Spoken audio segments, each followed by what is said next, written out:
Spoken ഇംഗ്ലീഷിൻ്റെ പുതിയൊരു അധ്യായത്തിലേക്ക് സ്വാഗതം. എബിലിറ്റിയുമായി ബന്ധപ്പെടുത്തിക്കൊണ്ടാണ് ക്യാൻ, കുഡ് എന്നിവ കഴിഞ്ഞ ക്ലാസ്സിൽ നമ്മൾ ചർച്ച ചെയ്തത്. ഈ ക്ലാസ്സിൽ നമ്മൾ ചർച്ച ചെയ്യുന്നത് പോസിബിലിറ്റിയുമായി ബന്ധപ്പെടുത്തിക്കൊണ്ട് ക്യാൻ, കുഡ് എന്നിവ എങ്ങനെ ഉപയോഗിക്കാം എന്നതിനെക്കുറിച്ചാണ്. ക്യാൻ പ്രസൻറ്റിലും ഫ്യൂച്ചറിലും, അതുപോലെ കുഡ് കഴിഞ്ഞു പോയ കാര്യം, അതായത് പാസ്റ്റിലും ഉണ്ടായിരുന്ന ഒരു എബിലിറ്റിയെക്കുറിച്ച് പറയുവാൻ എങ്ങനെ ഉപയോഗിക്കുമെന്നാണ് നമ്മൾ ചർച്ച ചെയ്തത്. അതായത് I can sing, bats can fly, he can fly, can you speak English, can you go there, what can you do, I can go to my house tomorrow. അതായത് പ്രസൻറ്റിൽ നമുക്കുള്ള ഒരു ഫിസിക്കൽ എബിലിറ്റിയെക്കുറിച്ച് നമ്മൾ ക്യാൻ എങ്ങനെയാണ് ഉപയോഗിക്കുന്നതെന്ന് ഈ സെൻറ്റൻസിൽ നിന്ന് മനസ്സിലാക്കണം. അതുപോലെ could to express ability in the past, അതായത് കഴിഞ്ഞ കാലത്ത് നമുക്കുണ്ടായിരുന്ന ഒരു കഴിവിനെക്കുറിച്ച് പ്രകടിപ്പിക്കാൻ കുഡ് ഉപയോഗിക്കുന്നു. ചെറുപ്പത്തിൽ എനിക്ക് ധാരാളം മരങ്ങൾ കയറാൻ കഴിയുമായിരുന്നു എന്ന് വെച്ചാൽ എനിക്കിപ്പോൾ പ്രായമായി, അതുകൊണ്ട് മരത്തിൽ കയറാൻ പറ്റത്തില്ല. At a young age I could climb a lot of trees. എൻ്റെ കയ്യിൽ പണമുണ്ടായിരുന്നപ്പോൾ എനിക്ക് അവനെ സഹായിക്കാൻ കഴിയുമായിരുന്നു. When I had money in my hand I could help him. ഇപ്പോൾ എൻ്റെ പൈസയൊന്നുമില്ല, അതുകൊണ്ട് എനിക്ക് അദ്ദേഹത്തെ സഹായിക്കാൻ കഴിയില്ല. എൻ്റെ കയ്യിൽ ധാരാളം പണമുണ്ടായിരുന്നപ്പോൾ എനിക്ക് ധാരാളം ഭക്ഷണം കഴിക്കാൻ കഴിയുമായിരുന്നു എന്ന് വെച്ചാൽ ഇപ്പോൾ അതുപോലെ എൻ്റെ പൈസയൊന്നുമില്ല, അതുകൊണ്ട് അന്ന് കഴിച്ചതുപോലെ ഭക്ഷണം കഴിക്കാൻ എനിക്കിപ്പോൾ പറ്റില്ല. When I had a lot of money on hand I could eat a ലോട്ട്.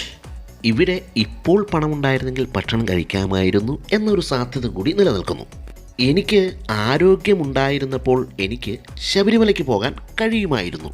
എനിക്ക് പ്രായമായി, അതുകൊണ്ട് മലയൊന്നും കയറാൻ പറ്റില്ല. When I was healthy I could go to Sabarimala. അടുത്ത ഒരു പോസിബിലിറ്റിയാണ്, നിനക്ക് ഈ ഇൻ്റർവ്യൂ പാസ്സാകാൻ കഴിയുമെന്ന് ഞാൻ വിശ്വസിക്കുന്നു. ചിലപ്പോൾ പാസ്സാകാം, ചിലപ്പോൾ പാസ്സാകാതിരിക്കാം. I hope you can pass this interview. ഇവിടെ രണ്ട് സാധ്യതകളാണ് നിലനിൽക്കുന്നത്. രാത്രിയിൽ അവിടെ തണുപ്പ് അനുഭവപ്പെടുന്നതിനാൽ ജാക്കറ്റ് എടുക്കുക. It can get cold there at night, so take a jacket. അവിടെ തണുപ്പായിരിക്കണമെന്ന് യാതൊരു നിർബന്ധവുമില്ല, ഒരു സാധ്യതയാണ്.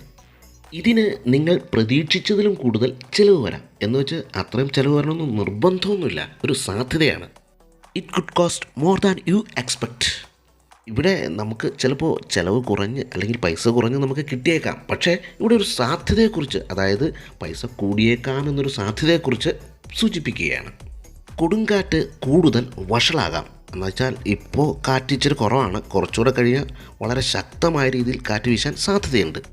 The storm could get ആൾസ്.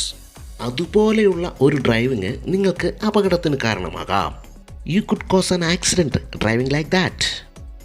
അവർക്ക് കാറിൽ വരാം, അങ്ങനെ ഒരു സാധ്യതയെക്കുറിച്ച് നമ്മൾ പറയാറുണ്ട്. They could come by car.